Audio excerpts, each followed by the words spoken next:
In this video, I'll walk you through the process of acquiring a small business with the assistance of investor funding.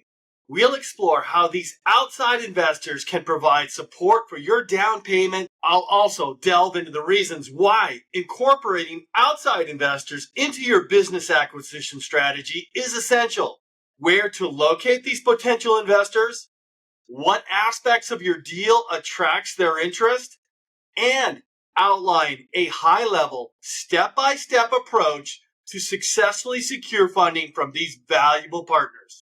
Hi, I'm John Stoddard from Deal Flow Assistant and Top M&A Entrepreneurs Podcast, here educating you on your business buying journey. For more business buying tips and advice just like this, make sure you hit the subscribe button and hit that bell so you're the first to be notified when we release brand new content. Without further ado, let's jump into it. There are three types of business buyers right now. Those are the 25 to 35-year-old acquisition entrepreneurs. They're called millennials.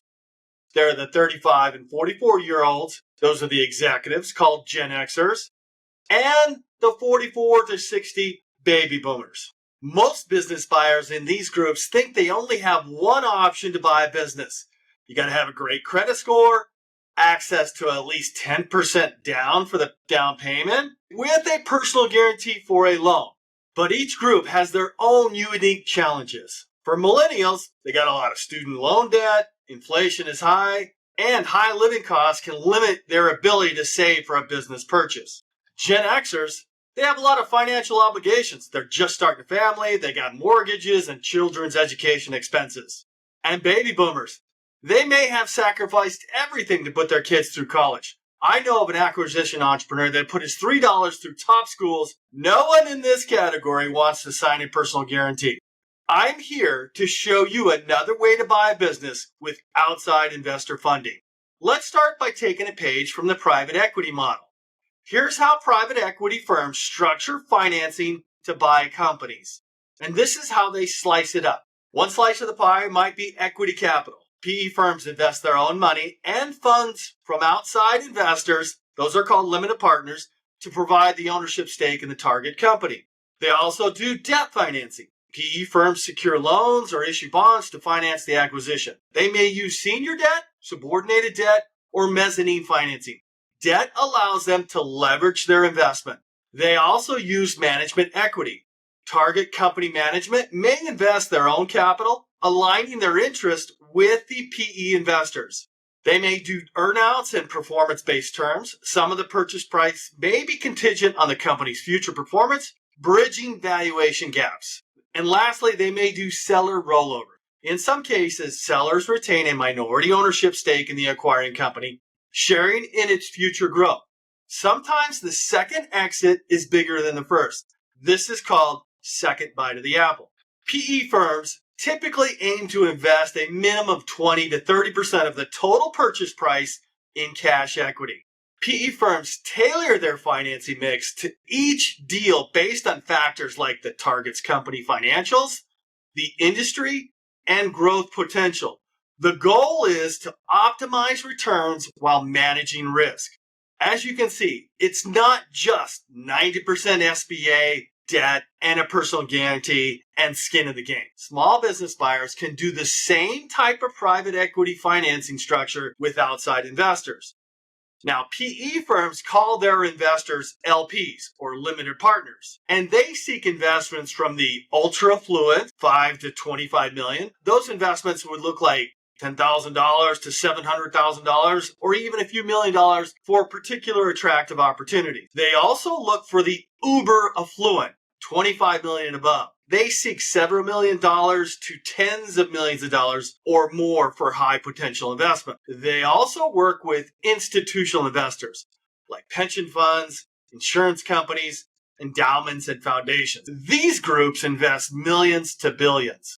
For you, the small business buyer, we're seeking small business investors. You're looking for the affluent, 1 to 5 million in net worth, or making over $250K a year. These individuals can invest anywhere from $10K to $50K to hundreds of thousands of dollars. So that means if you need $500,000, you're going to need 5 of these outside investors. And to find these investors that are interested in small deals, Main Street deals, there are literally millions of Main Street investors that already did what you want to do, and they want to put their money to work. They want to earn money on their money, and they want to put their resources back into the small business buyer. But where are they? Not only could they be your friends and family, but they are in your church, could be your doctor or your accountant or your neighbor who is retired and sold their company. But they also are on social media, and there are millions of them. They could be on LinkedIn. Now, here's a shameless plug for my LinkedIn deal flow system. They could be on searchfunder.com. They could be on Facebook. They could be on Twitter. The question is, how do you ask them for money? So no one is going to invest in you unless they know you, like you, and trust you. That is where you're going to have to build a relationship. This is where you need a tried, tested, proven formula. What is that formula? Well, number one, you need a great deal. 5 to 10 years old, enduringly profitable, growing at a minimum 5 to 10% a year. You've got people and processes in place, some sort of defensible advantage in a boring, essential market. You've got them under an LOI at a reasonable financeable valuation. Number two, you're an experienced operator. You have the scars, the gray hair in that industry, and you know what makes the bell ring, and you see opportunities for growth. And number three, you need investors who want to make more money. And you've got a clear path to show them how they can make more money on your idea, and you need to explain the rationale how you're going to do that. Most of this, asking for money, is foreign to small business buyers. So I would like to give you the step-by-step process to attract them to your deal. Step one, have a great deal ready. Create a presentation or pitch that outlines what you are wanting, the offer or LOI, the financial history of the business, the KPIs or metrics, the secret or unique defensible advantage, the future story, who you are, and the ask. What do investors get for their investment? Step two, a big list. It could be a list of friends and family, a list of accountants you know, work with, attorneys you know and work with, doctors you know and work with, mentors you know and work with, wealthy neighbors, sites on the internet, big email lists, big social media groups. Oh, by the way, I have a pretty big list of investors from my 20K LinkedIn connections to my 6,000 subscribers to my 25,000, 50,000 people who watch my podcast every month. Step three, the bait. Like fishing, you need to see if what you have is on the menu for investors. You're going to cast a wide net. Here is where you send out bullet points of the business and opportunity. If they are interested and bite, they will ask for more information. Step four, if they are interested in seeing more, you send your pitch deck presentation. If they ask for more information after that, you can schedule a meeting, call, or Zoom to address any questions. Step five, if your deal is investable, you're going to see bites, and this would be a good time to get your documents in place. This is your PPM, or private placement memorandum, your subscription agreement, and an investor's questionnaire. Step six, going for the close. There needs to be a time limit on your offer, creating FOMO, fear of missing out, or investors will not act. You could say something like this. Now that we have discussed the opportunity investment in considerable detail, we are closing on this X date. How much can I count on you to invest? That's it. That's the step-by-step process to reach out to investors with your deal. Now, there's a word of caution. Never fall in love with an investor.